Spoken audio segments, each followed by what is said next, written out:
Welcome from the European Parliament. I call here in front of the European Parliament for jets for Ukraine and tanks for Ukraine. But not 120, but 500 tanks. Not 14 German tanks, but 140 tanks. And I call for American F-16 and F-15. And don't get me this bullshit about the lack of training of the Ukrainians. They're the only ones who know war. They can fly airplanes and they can run tanks and drive tanks and they can do all these things. They're much better and they can also service them. The war is teaching this to them, and they were before also a very capable industrial economy, and they very much know how to do things and what to do. And please give them all the tools of war required. And we have to be the arsenal of democracy. Lend-Lease is not a joke. This is a very serious war, and it's not a world war, and it will not be because Russia is not so powerful to challenge us. But we are doing much too little in terms of industrial mobilization and fiscal mobilization and supply of Ukraine, and that's very regretful. And I call now here in front of the European Parliament, because maybe they don't let me in, but yesterday I was in. Thanks a lot for the organizers of the conference. I say here very clearly, please, we need to arm Ukraine much more effectively because we want to liberate Mariupol by May 2023. This will lead to the fall of Putin. This is like the victory against Milosevic with the liberation of Kosovo. He has to be driven back into February lines. And then there can be an armistice, and then it's a short war, only 1 year, because then the fall of Russia 2024.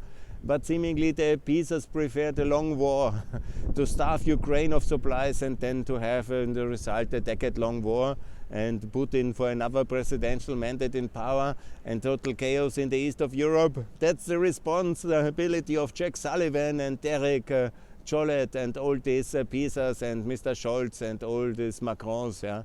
You are responsible for the long war. You are responsible for the war from the beginning. You're responsible for the war from the beginning because your appeasement has led to this war, because Putin calculated on a weak Zelensky, a weak Biden, and a total appeasement and incapability camp. He was wrong in that, but he is right that you are not delivering the tools of war. In Kosovo and Bosnia we were ready for the intervention, and this is what needs to be done. So please, my friends, let's campaign for the Falcons to be free, for the Leopards to be fully free, and let's arm Ukraine to liberate Mariupol. And I will return to Mariupol where I was in February 2022, and I will go back then after liberation, and I will celebrate with my friends in Mariupol once it's free with Western arms and Ukraine is in NATO by July 2023, no any day longer, because we should have liberated Mariupol by then.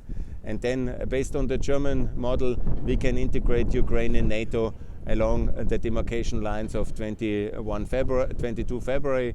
And then this is the big defeat, basically the political defeat, which Putin has deserved to end this war, because this will lead to his fall. Thanks a lot. The logic is clear, and please, we have to put European defense industry into the war situation, mobilize all industrial capacity for the defense and the rearmament of Europe, and this is the answer we can do and we should give to the Russian war. Thanks a lot. All the best. Bye.